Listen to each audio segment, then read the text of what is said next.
There is a specific look people give you when they know they can use you. It is not hate. Hate would imply they see you as a threat. Hate would imply you have power. It is not anger.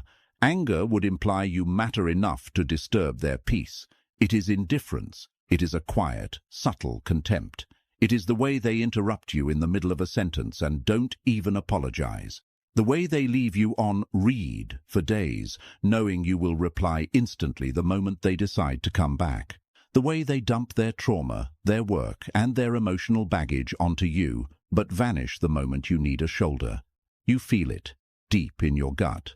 A cold, sinking realization that you are the background character in your own life. You are the safe option, the one who never says no, the one who will always be there waiting, hoping that if you just give a little more, if you are just a little nicer, a little more understanding, they will finally see your worth. But they won't. And deep down, you know why. Because you don't respect yourself. You think you are being kind. You think you are being a good person. You have convinced yourself that your silence is maturity, that your endless forgiveness is a virtue. But Machiavelli, the man who understood the darkest corners of human nature, would tell you the brutal truth. You are not virtuous. You are harmless. And in this world, harmless things are not respected. They are consumed. You have spent your entire life trying to be loved. But Machiavelli wrote, "It is much safer to be feared than loved, because love is preserved by the link of obligation, which, owing to the baseness of men, is broken at every opportunity for their advantage, but fear preserves you by a dread of punishment, which never fails." Now, pause. I am not telling you to become a tyrant. I am not telling you to become a villain. I am telling you that you need to become dangerous, because until you are capable of walking away, until you are capable of indifference, until you are capable of letting people lose you, you have no negotiating power. If you are tired of being the doormat, if you are tired of the disrespect, if you are tired of feeling invisible, then you need to kill the part of you that begs for approval. In this video, we are going to dismantle the psychological programming that keeps you weak. We are not going to talk about self-love or positive affirmations. Those are useless against human nature. We are going to use Machiavellian philosophy and dark psychology to rebuild your spine. There is a switch in the human mind, a trigger. Once you flip it, the disrespect stops. Instantly. The people who ignored you will suddenly seek your validation.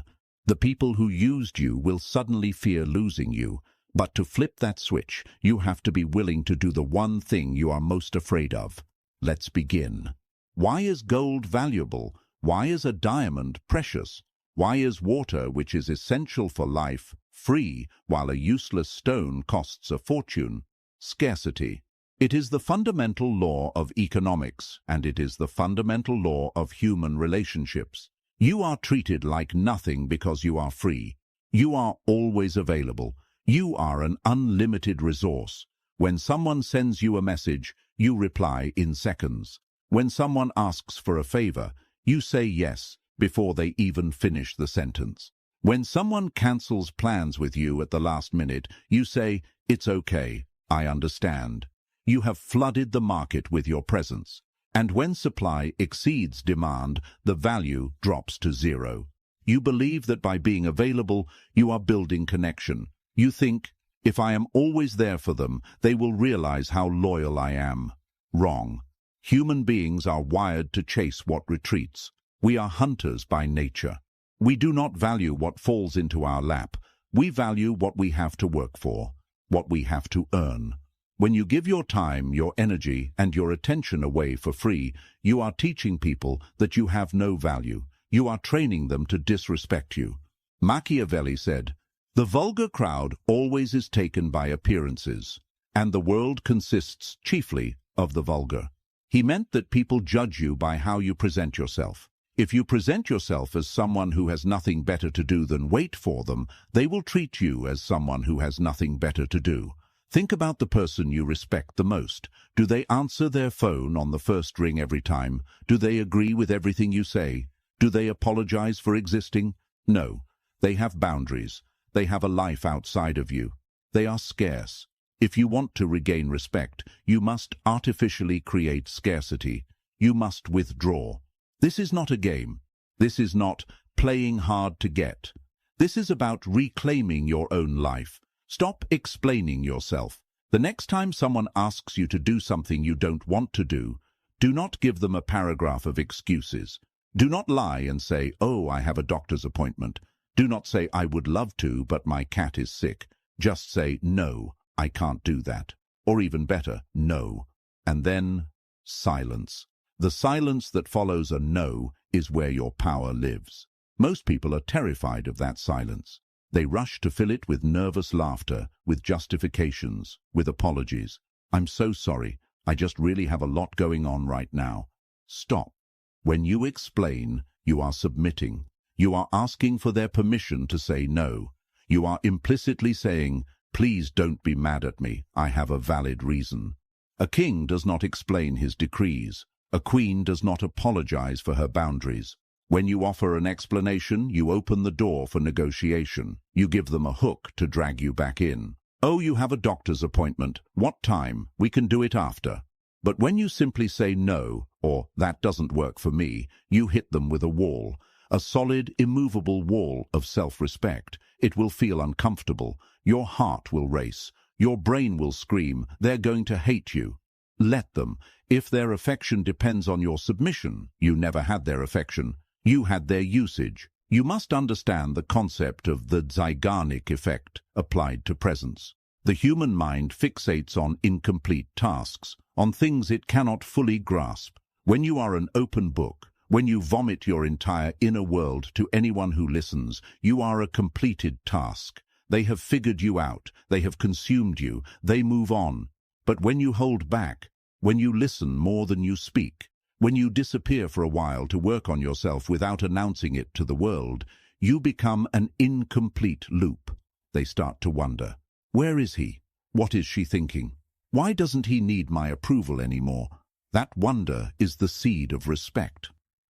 Carl Jung, the father of analytical psychology, said something that cuts through every excuse you have ever made. The world will ask you who you are, and if you do not know, the world will tell you. Right now, the world is telling you that you are nothing, and the world is doing that because you are whispering it to yourself every single day. External reality is a mirror. It reflects your internal state back to you with brutal accuracy. You walk into a room with your shoulders slumped, eyes darting, apologizing for taking up space. You speak softly, afraid to offend. You laugh at jokes that aren't funny just to ease the tension. You are broadcasting a signal, and that signal is, "I am prey." Predatory personalities, narcissists, Machiavellians, exploiters, they have a sixth sense for this signal. They can smell the lack of self-respect on you like blood in the water. They don't target the strong, they target the compliant. And it's not just the predators. Even normal, good people will unconsciously lose respect for you. It's biological. We are social animals with a hierarchy. When you signal that you are at the bottom, people treat you like you are at the bottom. This is the hardest pill to swallow. You are complicit in your own abuse. Every time you stayed silent when you should have spoken up, you signed a contract. Every time you accepted an apology that wasn't sincere, you lowered your price. Every time you went back to someone who hurt you, you taught them how to hurt you again. You teach people how to treat you. If you tolerate disrespect, you authorize it. Machiavelli wrote, "Men are so simple and so ready to obey present necessities that he who deceives will always find those who allow themselves to be deceived." He is saying that people will push until they hit a wall. If they never hit a wall, they will keep pushing. They will take your arm, then your leg, then your soul. Not because they are evil, though some are, but because it is the nature of power to expand into empty space. You are empty space. You have no walls. You have no fortress. To change this, you have to stop looking at them and start looking at the pacts you made with yourself. Why do you feel guilty when you stand up for yourself? Where did you learn that your needs are secondary? Who told you that to be good meant to be silent? This is where we enter the shadow. You repress your aggression. You think aggression is bad. You think anger is toxic, so you shove it down into the basement of your psyche. But a person without the capacity for aggression is not virtuous. They are just weak. A rabbit is not virtuous because it doesn't eat the wolf. It can't eat the wolf. To be truly respected, you must be capable of being dangerous, but choose to be kind. You must have a sword and keep it sheathed. If you have no sword, your kindness is not a gift. It is a survival strategy. You are nice because you are terrified of what will happen if you aren't. And people smell that fear. Respect comes from the realization that you could bite, but you choose not to. That you could walk away and never look back. That you could destroy the relationship if your boundaries are crossed. If you cannot destroy, you cannot protect. So, how do you build this? How do you stop broadcasting victim and start broadcasting sovereign? It starts with the body and it ends with the voice. Stop rushing. Insecure people rush. They walk fast, they talk fast, they eat fast. They act as if they are stealing time, as if they don't deserve to be there. Slow down. Move with deliberation. When you turn your head, turn it slowly. When you speak, pause between sentences. Silence is not empty, it is heavy. Let your words land.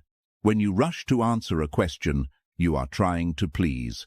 When you take 3 seconds to think before you speak, you are evaluating. The person evaluating holds the frame. The person rushing to answer is trapped in the frame. Change the dynamic. When someone interrupts you, do not stop talking. Keep speaking at the same volume, or stop completely. Look them in the eyes for 3 seconds of uncomfortable silence, and then say, "I wasn't finished." Do not smile when you say it. Smiles are for submission. Smiles are for, "Please like me." Keep your face neutral. This is what we call the Machiavellian gaze. It is an unreactive, observant look. It says, "I see what you are doing, and it does not affect me." The moment you do this, the moment you hold the tension instead of trying to diffuse it, the dynamic flips. They will feel a spike of anxiety. They will realize, "Wait, I can't push him. I can't push her." And in that moment of anxiety, respect is born. Let's go deeper into the philosophy. Why are you so attached to being nice? Because you believe in a transactional universe.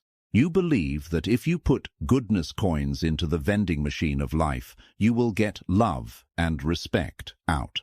You think, if I listen to their problems for 3 hours, they will listen to mine. If I cover for them at work, they will help me when I'm overwhelmed. If I never complain, they will appreciate my patience. But life is not a vending machine, and people are not logical mechanisms. Machiavelli shattered this illusion 500 years ago. He said, "A man who wishes to make a profession of goodness in everything must necessarily come to grief among so many who are not good." Read that again. If you insist on being good, compliant, submissive, yielding, in a world full of people who are self-interested, narcissistic, and power-hungry, you will be destroyed. This is not cynicism. This is survival. Your goodness is actually a covert contract. You are doing things for people expecting a return that you never asked for. And when they don't pay up, you become resentful. You sit in your room, seething, after everything I did for them. But did they ask you to do it? Or did you do it because you wanted to buy their approval? Realize this. You are not a martyr. You are a manipulator who is bad at math. You are trying to manipulate people into loving you by sacrificing yourself. But the price of your sacrifice is too low, so they take it and give nothing back. Stop giving. Stop doing things that breed resentment. If doing a favor makes you feel used, don't do it. If listening to that friend complain about their ex for the 100th time makes you want to scream, hang up the phone.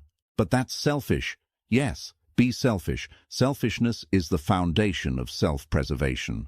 You cannot pour from an empty cup. And right now your cup is dry, cracked, and full of dust.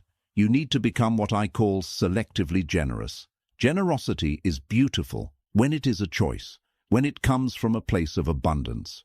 When you give because you want to, not because you feel you have to, but when you give out of obligation, that is slavery. You need to reclaim your yes.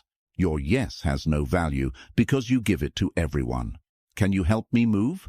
Yes. Can you lend me money? Yes. Can you stay late? Yes. Your yes is inflation currency. It's worthless paper money printed in the trillions. To make your yes valuable, you must introduce the no. You must flood the market with no. No. No, I can't. No, I won't. The first time you say no to someone who is used to hearing yes, they will react with shock, then anger.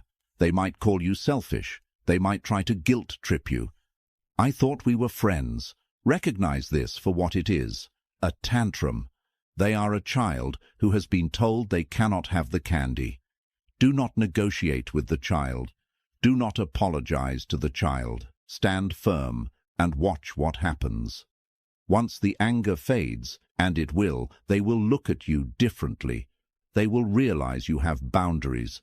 They will realize you are not an extension of them, but a separate sovereign entity with your own will.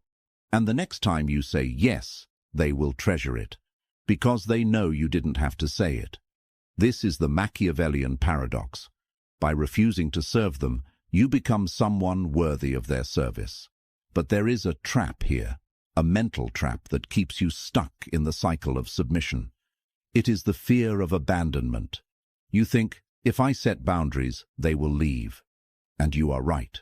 Some of them will leave. The parasites will leave. The users will leave. The energy vampires will leave. Let them go. You are holding on to dead weight and calling it a support system. You are drowning, and you are terrified of letting go of the anchor. Machiavelli said, one should never fall in the belief that you can find someone to pick you up. You have to pick yourself up. You have to be willing to walk alone, because the quality of your life is determined by the quality of what you refuse to tolerate. We are done with the diagnosis. You know what the sickness is. The sickness is your need to be liked. The sickness is your fear of conflict. Now the cure. These are not tips. These are laws. Laws of physics applied to social dynamics. If you break gravity, you fall. If you break these laws, you fall. Law 1. The power of the void. Human beings are terrified of empty space. In conversation, when there is a pause, your instinct is to fill it. You babble. You laugh nervously. You add unnecessary details. Stop it. When you ask a question, shut your mouth. Wait for the answer. When you make a statement, let it hang in the air. Create a void. The person who is more comfortable with the void holds the power. When you become comfortable with silence, you force the other person to work for your validation. They will start talking to fill the space. They will reveal things they didn't mean to say. They will try to impress you. The void is a vacuum. It sucks their power out and gives it to you. Be the void. Law 2. Never bleed in public. Machiavelli knew that vulnerability is a double-edged sword. In the wrong hands, it is a weapon used against you. You have been told to be vulnerable, to share your feelings. Do not share your wounds with people who haven't proven they can hold the bandage. When you complain about your life to people who don't respect you, you are giving them ammunition. You are showing them exactly where to kick you later. If you are hurt, if you are struggling, process it in private, or process it with a therapist, or process it with the few, the very few, loyal allies you have. To the rest of the world, you are unbothered. You are stoic. This drives them insane. They want a reaction. They want to see you crumble because it makes them feel superior. Deny them that satisfaction. Law 3. The walkaway leverage. In any negotiation, the person who cares the least wins. This is the iron law of power. If you need the job more than they need you, they own you. If you need the relationship more than they need you, they own you. You must cultivate the ability to walk away from anything. This requires you to build a life that you actually like, a life where you are your own primary source of stability. When you know, deep in your bones, that you will be fine without them, your energy shifts. You stop grasping, you stop begging. And ironically, that is exactly when they start chasing. Law 4. Kill the jade. Jade stands for justify, argue, defend, explain. This is the behavior of the guilty. This is the behavior of the subordinate. When someone questions your decision, why aren't you coming to the party? Don't jade. Don't say, well, I'm really tired and I have work tomorrow and my car is acting up. Say, I'm not feeling it tonight. End of sentence.